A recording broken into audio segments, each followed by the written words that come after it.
Hi, I'm Carla, the Curvy Film Critic. Hello, gentlemen. I love the title. How are you? I am great, and I'm glad you love the title. I love it too. Yeah. So, if you were going to do a second season of A Man on the Inside, would you contemplate doing it from a musical perspective? I would. No! No! I can't sing a note. The idea of singing terrifies me. I was literally I can't even keep a beat. about to say that. I was like, I think that it would be the end of my career and certainly Ted's career. Yeah. No. If we were to contemplate that. Yeah, so no. That was hilarious. Oh my God. Oh, that was funny. Working on this project, did it change your ideology about what you think a retirement community is? Because it changed mine. That's interesting. I didn't know anything about them, honestly. I went and did a lot of research, and we met with a lot of folks who work in them, and it was talking to the folks who run them that really helped me understand how they function, what their purpose is, and it was a little eye-opening because Dee Dee, Stephanie Beatrice's character, at one point says to one of her employees, "These are grown adults. We cannot infantilize them." And I think that my biggest misconception was that it was about coddling. It was about like, let's make sure everybody's okay, and and it's not at all that. It's like these people are adults, and we need to treat them like adults and respect them as adults. And that was there's a lot more hands off, like just make their lives easy and comfortable, but not intervening all the time, which is what I imagined it was. So that was sort of eye-opening for me, and a lot of the best and most interesting ideas about Pacific View in the show came directly from speaking to people who work in those places and have devoted their lives to caring for people in their most vulnerable time, which is an incredible service they provide. Yeah, I asked that question because my mother was a registered nurse for years, and we watched this together. Oh, really? So she was like, you should ask them that. I'm like, Mommy, I will. I wanted to find out, Ted, from you, there's the scene that you have with your daughter in the car is so... My favorites. It's one of my favorites too. It's so vulnerable and so open and so honest. And I'm just wondering for you, how did it feel to be that raw in that moment? Wonderful. I really, truly. And what I loved about it was these are two people trying to connect and who do love each other. But his emotional makeup, my emotional makeup is one of compartmentalizing. You find out sometimes for good reason, but you think you're going to protect your loved ones by not telling them every truth, and just so missing what she wanted completely. Like, he keeps interrupting, going, "This is a great conversation," and tries to put in ear pods, so he can do the drive, listening to Ezra Klein. But I just love that scene. Yeah. It was a beautiful, beautiful moment. And Sorry, can I just say, because when you asked me that, I just flashed back on my daughter, who's now 44, but she used to say, something at one point, "Dad, you come in and you do hit and run love. Ooh. And then you go out the door, You love me, I know you love me, but it's hit and run." And it was like, whoa. How did you feel about that? I wanted to deny it. No, that's not true. And it was so blatantly true. But it was one of the biggest gifts she gave me. Holy moly. Thank you for sharing that. That was beautiful. Yeah, true. Oh my goodness. Yeah. That was really, really beautiful. Thank you so, so much. Yes. You are hilarious. I cannot. That's so freaking funny. Speaking of which, did you like being able to bounce back and forth between the comedy and dramatic elements, characterization-wise? Because it looks like it's a gift. Well, it was a gift for us. It's my great joy in life, because I think that's what life is anyway, especially when you're aging. It hurts. It's hard. There's sadnesses, there's grief, there's loss. So to keep your sense of humor alive, I think is so important. But I love it.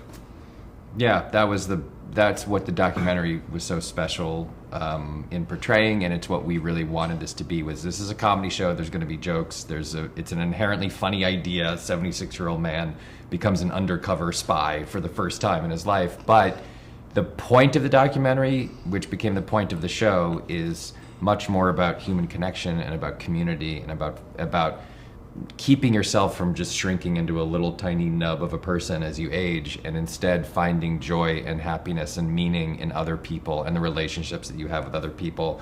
And there's not a ton of romance in the season, but there is one great love story, and the great love story is between Charles and Stephen McKinley Henderson's character Calbert, who it's not very often you make a new friend, and they form a friendship, and that friendship becomes kind of the most meaningful and important part of Charles's life. And the story really is, at the end of the day, about how the lengths you will go to maintain a friendship. And that's one of the things I love the most about the season. I love the season. I just want to end it by saying this. I think that aging is a gift, because there's so many people that don't get to see the age that we're at.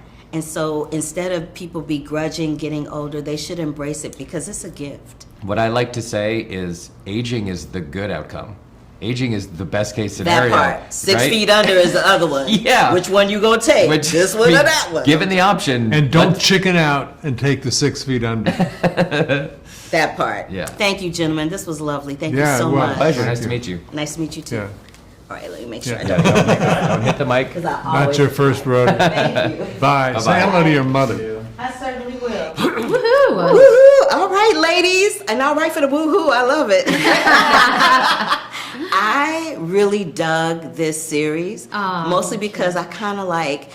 I was talking to another showrunner about a show, and we were talking about how we love true crime and mysteries and thrillers. And I'm wondering, for you ladies, are you kind of like true crime, mystery, thriller junkies, or no? Yes. Oh yeah. I mean, well, I love any sort of like whodunit mystery thing. I'll watch to the end just to figure out who did it. Yeah, absolutely. I don't need to know about real murders. There's enough darkness. I do not need to know. And that is, I like the mystery of this show, and I don't have to watch anybody get chopped up. And for that, I am grateful. I am an absolute.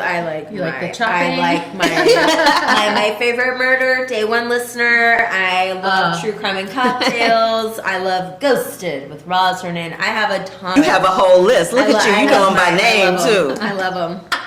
Now, if you could be a woman on the inside, where would you want to be a woman on the inside at? Because I kind of love the premise of this, infiltrating, a retirement community to figure out what's going on. I kind of love that premise. Stephanie is Stephanie very has an excited answer. to My tell answer, you. Okay, Stephanie, Carla. come on, girl. Dallas Cowboys cheerleaders. Yeah. And I'm not saying that I could be one of them, but perhaps a coach. I would love to be a fly on the wall in those rooms. I would, and I'm gonna just get in those girls' ears too. I would fucking. Then you would love they have a documentary series. Yes. I know, I've watched Yes, it. it's so I know, good. It's Carla. amazing. I know. She's like, She no, knows. girl, I've already No, seen I'm that. there. already way She knows. invested. I love. And what I also loved about all three of you all in this series is that you all had very strong trajectories, regardless of what your character was. How refreshing was it for you to be able to play women who owned who they were and their autonomy in their characters in the situations that they were in? Oh, it was great. Incredible, Yeah. yeah. I mean, I loved playing a boss, she's fierce and strong and all of that, and lovely to get to play with Ted, who is the antithesis of that. He's just the opposite of her personality. But yeah, I loved that. It was just so refreshing, so strong and so cool, and I think a really great example for younger women to see as well. Absolutely. Yeah, and I am so excited that I got to play a mom and also a daughter. I feel like a lot of people, they call it the sandwich generation, and there are a lot of people that are here right now sandwiched in between taking care of their older parents and taking care of their children at the same time.